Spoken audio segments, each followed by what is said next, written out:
Welcome to new TV Telugu.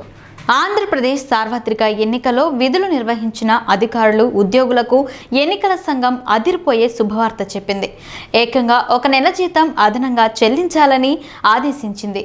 ఈ మేరకు ఎన్నికల సంఘం ఉత్తర్వులు జారీ చేసింది. ఆంధ్రప్రదేశ్లో ఇటీవల జరిగిన సార్వత్రిక ఎన్నికల విధుల్లో పాల్గొన్న అధికారులు, ఉద్యోగులకు ఎన్నికల సంఘం గుడ్ న్యూస్ చెప్పింది. 1 నెల వేతనాన్ని బోనస్గా ఇవ్వాలని ఆదేశించింది. ఈ మేరకు ఎన్నికల సంఘం ఉత్తర్వులు జారీ చేసింది. ఈ మేరకు సంబంధిత అధికారులు చర్యలు తీసుకోవాలని ఎన్నికల సంఘం ఆదేశించింది. దీనికి సంబంధించిన మార్గదర్శకాలను కూడా విడుదల చేశారు.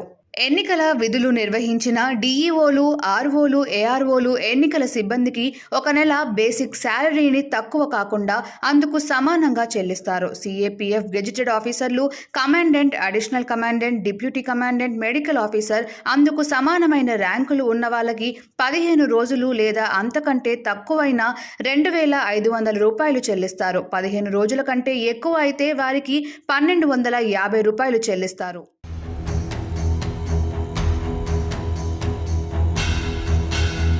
అంతేకాదు, ఆంధ్రప్రదేశ్లో ఎన్నికల విధులకు వెళ్లిన ఉద్యోగులు, ఇతర సిబ్బందికి సెలవు కూడా ఇచ్చారు. మే 14న ప్రత్యేక క్యాజువల్ లీవ్ ఇచ్చిన సంగతి తెలిసిందే.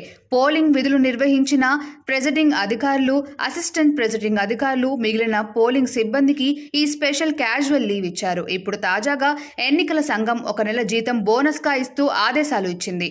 ఎన్నికల విధులకు హాజరైన ఉద్యోగులకు సంబంధించిన అంశాలపై ఆయా సంఘాల నేతలు ఎన్నికల సంఘాన్ని కలిసి విన్నవించారు. టీఏ, డిఏల అంశాన్ని కూడా ప్రస్తావించారు. టీఏ, డిఏలతో పాటుగా ఈ నెల జీతం అదనంగా ఇస్తున్నారు. దీంతో ఉద్యోగులకు భారీగా ప్రయోజనం కలగనుంది. ఏపీ ఎన్నికల్లో 1-2 ఘటనలు మినహా ప్రశాంతంగా ముగిశాయి.